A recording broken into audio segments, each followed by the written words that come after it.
Hello, my name is Erica Pullen, and I'm a children's author of 2 life-changing books for our beautiful children. The one is Believing in Myself, and the other one is I Am America's Most Wanted.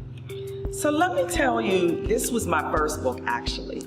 Let me explain to you why I wrote this book. In today's society, our children are growing up thinking that Beyonce and Cardi B are absolutely gorgeous, and they are. However, what if you're dark skinned? What if you're short, or what if you're a little plumped? Do you still think you're beautiful? And so that's why I wrote this book. I was determined to change that stereotype that the social media, the videos, and the news have on our beautiful, so what size or shape you are, they are absolutely beautiful. And so again, I wrote this book to encourage and motivate all my beautiful young ladies out there to keep their heads up high and say, you know what, Miss Erica Pullen told me that I am beautiful. I will believe in myself. I can do and be anything I want to in life. And it doesn't matter if I look like the Cardi B's or the Beyoncé's. It doesn't matter. I am still beautiful. So one of my favorite pages in this book is actually at the end of my book. And I'll just show it to you and I'll read it real quick. So my character's name is Sierra, and she's a dark-skinned little girl who keeps on trying and trying. But because of social media and the public thinking that other girls were beautiful and more prettier than she is, she gave up for a second. But at the end, what she says is, so I'm going to continue to sing. And I'm going to continue to dance. God made no mistakes when He created me. So look out, Beyonce, Taylor Swift, and Kim Kardashian, because here comes, and the baby puts her name right here, and I'm believing in myself. So that is one of my favorite pages, because what it says to my audience, to my babies, to my children, is that it doesn't matter if I'm not as beautiful as what social media has intended us to be. I'm still beautiful. So look out, because I'm coming and I believe in myself.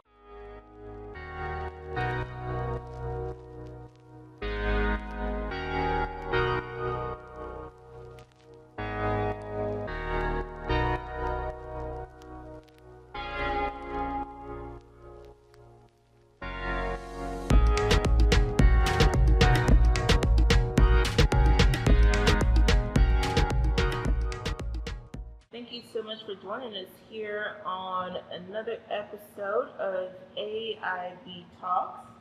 Today we have a special guest. Can you please introduce yourself? Hello, I'm Erica Pullen.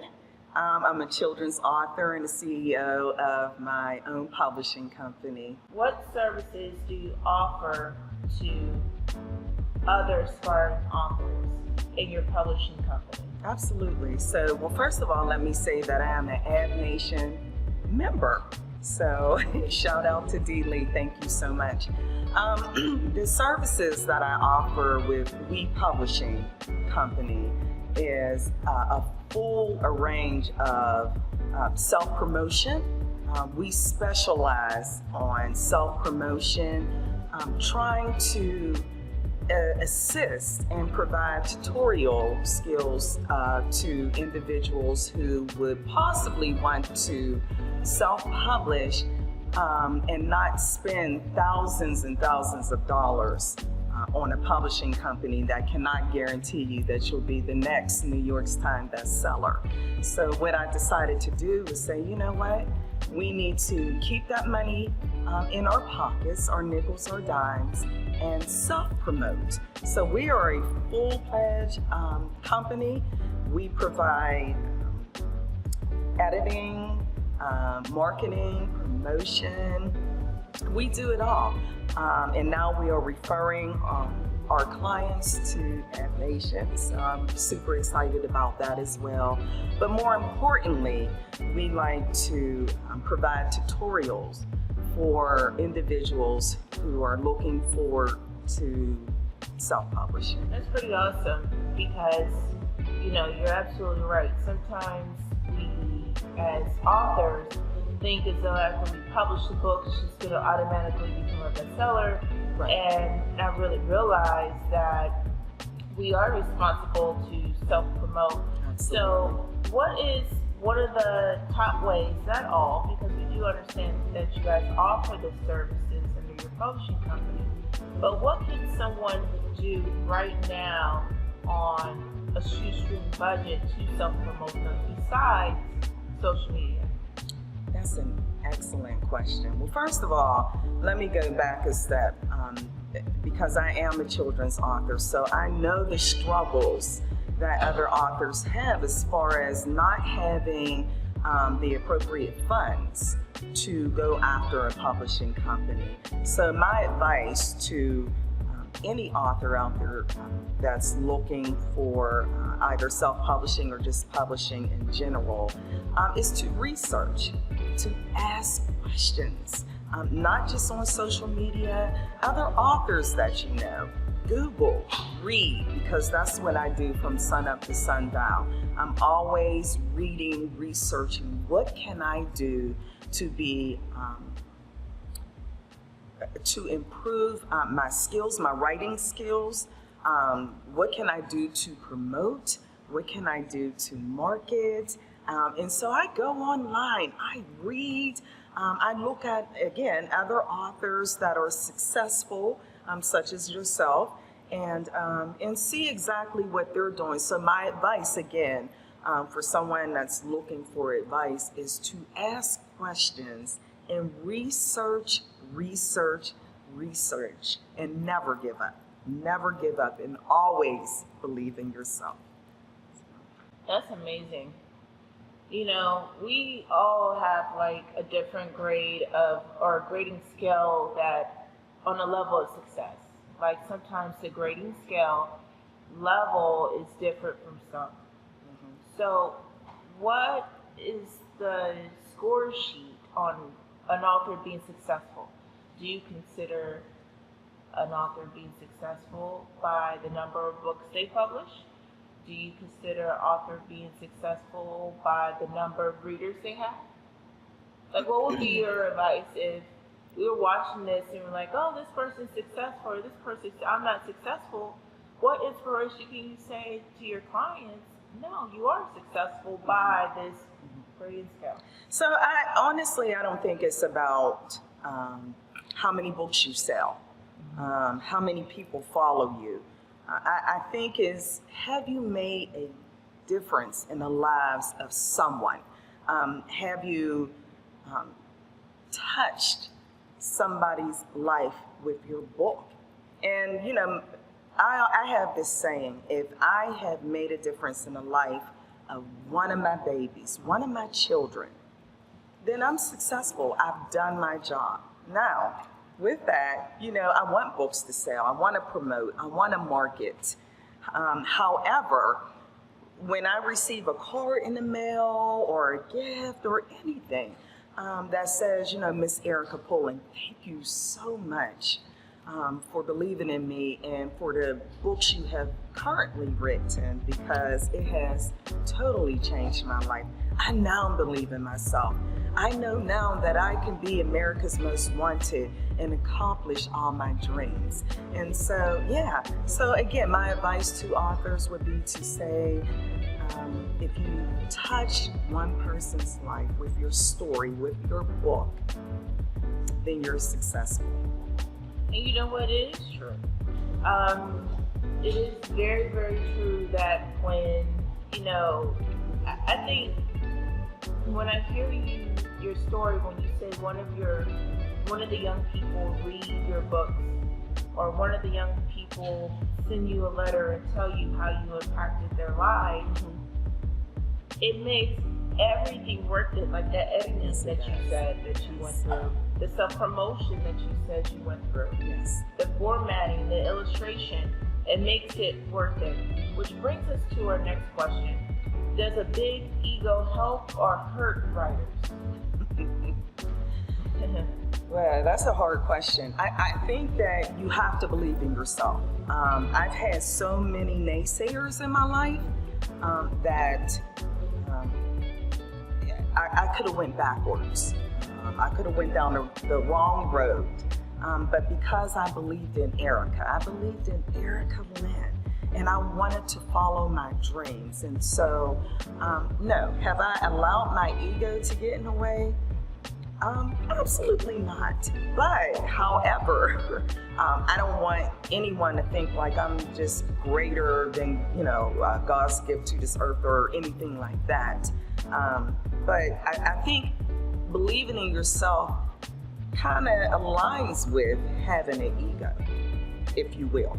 And so that doesn't necessarily have to be a negative thing. So I don't think there's a right or wrong answer for that. What I can say is that there's always room to learn from somebody else. So you never want to allow your ego to get in the way, but you do want to believe in yourself. And so if that means that you have self-esteem, and that, your ego is a little bit higher than normal, then that's okay. As long as you know the balance of what you're doing, and, as far as being an author. So. Absolutely. I think, you don't want to go too far to the left to where, you don't allow room to grow. You're not teachable. Right. And then at the same time, you don't want people to tear you down, because I think that a lot of authors miss opportunities that way, where you feel where you are great, and everybody around you believes it but yourself. And that's why I really love about your children's book when it says believe in myself, because I think as young people we depend so much or put a higher value on what other people say about us. And I think as adults, especially entrepreneur and sharing a story, that's unconsciously we still put value on how your readers think of you, your clients think of you, your customers think of you, the stage thinks of you. And if we were just free on the stage, I think they will really speak from a place of power, not from that place. What do you think about that? I agree 100%. I think there needs to be a balance. And once you have that balance, then you will be successful. Like you said, you don't want to go too far to the left. You don't want to go too far to the right. You want to stay positioned. And you want to also make room for growth. And so, but more importantly, again, and I go back to this is just my saying, you have to believe in yourself. If no one else believes in you, you need to believe in yourself. So, so I do agree. So what do you say to the aspiring author? They believe in themselves, right? What was the best money you ever spent as a writer and author? Because I think sometimes we think that it's too much, it's too less. Where do we put our funds? Because you mentioned that before. You said, hey, look, self-promotion, we need to invest in ourselves. For you personally, in the industry of publishing and writing, okay, what was the best money you ever spent? I would have to say marketing and promoting. I mean, that's honestly, if you're not marketing, if you're not promoting, then what are you doing? You're just writing a book and it sits with the rest of your magazines or the rest of the books that you've purchased in the past. So I think marketing and promoting is very important to anybody's success. Either it's word of mouth, joining an authors organization such as ABNation, going out on your own and looking at other firms that market and promote. But I think marketing and promoting right now for me, and that's just my own opinion, but I think that's the key to success. So Yeah, and in addition to, I think I didn't have a problem. There was no issue of, oh my goodness, that's too expensive or anything like that.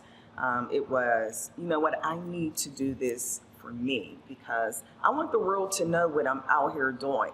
So you have to get it from somewhere. And so marketing and promoting is where I put my money into. But I would advise others to do the same. So, yeah. And also my illustrator, both of them were amazing. So again, I really honestly didn't mind paying my illustrators. They were easy to work with. A lot of communications, very professional, and they literally took my manuscript and made my story come to life. So yeah, between marketing, promotion, and my illustrator, that's where I had no problem with putting my money into. So that's what I guess for me, money did not matter when it came to illustration and promoting and marketing. You know, that's really awesome to think about. As you're like, is it worth it? You know, are we going to get a return on our investment and everything else too as well? So what I want to know in regards of wanting to illustrate or to publish a children's book, which one is better? Is it writing your story? Is it a informative book? Or are children's books the new trending topic or wave for authors in this publishing industry? Right, so I mean, I think it's based on your story. It's based on your life. It's based on your audience, who you want to reach. I wouldn't say being a children's author is greater than being a regular adult author. I don't see a difference. I think it's whatever's laid on your heart, what God has placed in your heart to do for the communities, for other people that will eventually read your book. So, and this is actually fairly new. I Am America's Most Wanted. And this book actually aligns with believing in myself. However, it's for little boys and little boys of color. And in today's society, with all the killing, with the education rate dropping in school districts with African American males, I thought it was very important that we change the stereotype of America's Most Wanted. And when we think about America's Most Wanted, we automatically think that it's a man of color, somebody of color. So instead, let's change something negative into something positive. And so America's Most Wanted, yeah, it's about criminals and the judicial system, but how about something positive, such as I am America's Most Wanted. I can be and do whatever it is I want to in life, such as the next African American president, or that engineer that builds airports, and so on and so forth. So I thought it was very important for my young boys of color to know that, you know what, Miss Erica taught me that America's Most Wanted does not have to be negative, but we're changing it into something positive, such as I am America's Most Wanted, and I will be and do whatever it is in life to encourage, again, and motivate not only children, but our communities, to educate them on African Americans can be and do whatever it is. And President Barack Obama has already set that standard. So there's a page again in this book at the end, and I'm only giving you the end, just a little peek, sneak peek. But it has Martin Luther King Jr., Barack Obama, President Barack Obama, and LeBron James. And what he's saying is, I have a dream. And so I want all my babies out there to know that, yes, You have a dream and you will accomplish it because you are America's Most Wanted. So look out, President Barack Obama, LeBron James, and Martin Luther King Jr., because here comes, and the baby inserts his name again, and I am America's Most Wanted. So my books are life-changing. My goal as an author is to change the lives of my babies, and I will not stop until I have successfully accomplished that. And that's it.